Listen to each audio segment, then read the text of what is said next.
Le gouvernement Trudeau a un nouveau lieutenant au Québec, Jean-Yves Duclos, a le mandat d'entretenir les liens avec le gouvernement Legault dans un contexte ponctué de sévères critiques en provenance de Québec, alors que la survie du gouvernement fédéral est de plus en plus précaire. Il remplace Pablo Rodriguez, qui briguera la direction du Parti libéral du Québec. J'ai la certitude que le Québec de François Legault, avec ses politiques des divisions, ne rassemble pas aux Québécois et ne rassemble pas les Québécois. Jean-Yves Duclos, bonjour. Bonjour, M. Thibault. Bonjour à tous ceux qui nous écoutent. Nouveau lieutenant du Québec, votre prédécesseur, M. Rodriguez, on l'a entendu il y a quelques secondes, a eu des mots très durs à l'endroit de François Legault et de son approche, évidemment, dans le nouveau rôle qu'embrasse M. Rodriguez. Vous pensez quoi, vous, de l'approche du premier ministre Legault? Bien, moi, j'ai toujours travaillé avec M. Legault, mais pas directement, surtout avec M. Dubé lors de la pandémie, avec M. Dréville, justement, lundi dernier pour le chantier des vies, avec Mme Duranceau, avant Mme Laforêt sur les questions de logement, avec M. Julien sur le tramway à Québec. J'ai toujours eu d'excellentes relations parce qu'on est au service des mêmes personnes pour les mêmes raisons, avec les mêmes dollars. Ouais. Alors, ça a toujours bien passé et on est là depuis quelques années déjà, fait on sait comment faire pour que... Mais ça, c'est le gouvernement qui, la semaine dernière, demandait au Bloc québécois de voter avec les conservateurs pour vous défaire, qui essentiellement prenait parti pour les conservateurs. Il me semble que ça augure pas très bien comme relation, non? Bien, c'est pour ça que j'étais triste et un peu déçu triste pour M. Legault et déçu pour lui qu'il sorte comme ça parce qu'on travaille tellement bien ensemble, alors qu'il s'associe à Pierre Poilievre. Non, Pierre Poilievre, c'est pas n'importe qui, là. Pierre Poilievre, c'est le plus populiste et le plus à droite des politiciens fédéraux qu'on ait connus au cours des dernières décennies, alors que François Legault s'associe avec Pierre Poilievre. Changement climatique, investissement dans le logement. Pierre Poilievre veut couper l'entente en logement qu'on a avec M. Legault. Est-ce que M. Legault est d'accord avec Pierre Poilievre? Ouais, mais comment on s'assoit à la même table que quelqu'un qui est en train de dire « Moi, je ne veux plus travailler avec ce gars-là ». Bien, je pense que M. Legault va se ressaisir. Il va expliquer, il va répondre à des questions difficiles maintenant. Il n'a pas le choix. Il ne peut pas retirer, il ne peut pas faire semblant que ça ne s'est jamais passé. Il va devoir expliquer pourquoi il est aligné avec les politiques régressistes et de coupure et d'austérité de Pierre Poilievre. M. Legault va en avoir des questions difficiles auxquelles répondre, mais je pense qu'il va se ressaisir et reconnaître qu'on doit travailler ensemble respectueusement, collaborativement, comme on le fait déjà depuis plusieurs années. Pourquoi vous vouliez cette job-là? Pourquoi vous vouliez être le lieutenant du Québec? Parce que ça face même, ça me semble être un peu un paquet de troubles, faute de meilleure expression. Pourquoi vous vouliez ça? De trois choses. Un, c'est un travail d'équipe. On est tous des lieutenants du Québec comme députés libéraux, fédéraux. On est tous là pour se battre pour nos concitoyens.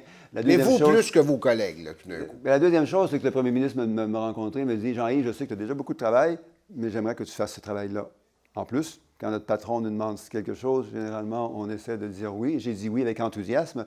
Et la troisième chose, c'est que, vous savez, M. Thibault, il y a énormément de travail de collaboration et de partenariat qu'on a à faire au sein du caucus, entre le Parti libéral et les partis d'opposition et avec les autres gouvernements. Ça, je le fais déjà pas mal bien avec la région de Québec depuis 2015. On a fait beaucoup de belles choses, le pont de Québec, le tramway, le chantier des vies, l'investissement en logement.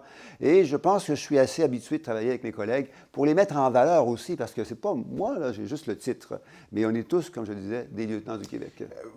On vous perçoit, vous avez un ton plutôt calme, posé, on l'a vu beaucoup durant la pandémie. Certains ne vous perçoivent pas particulièrement comme une très politique.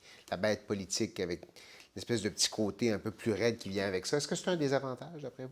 Bien, c'est sûr que je ne serai jamais comme Pierre Poilievre. Les politiques de l'insulte... Mettons quelque part entre les deux.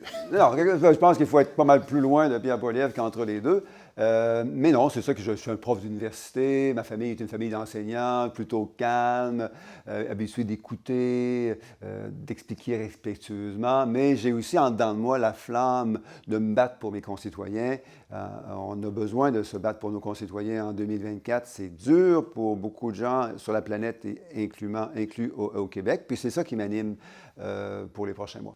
Je vais vous entendre sur l'état de votre parti. Vous avez perdu lundi dernier une partielle importante dans la région de Montréal, dans la salle Aymar-Verdun. M. Rodriguez qui s'en va, c'est un choix qu'il fait, mais ça demeure pas moins un membre senior de l'administration Trudeau qui décident d'aller voir ailleurs si l'herbe est plus verte.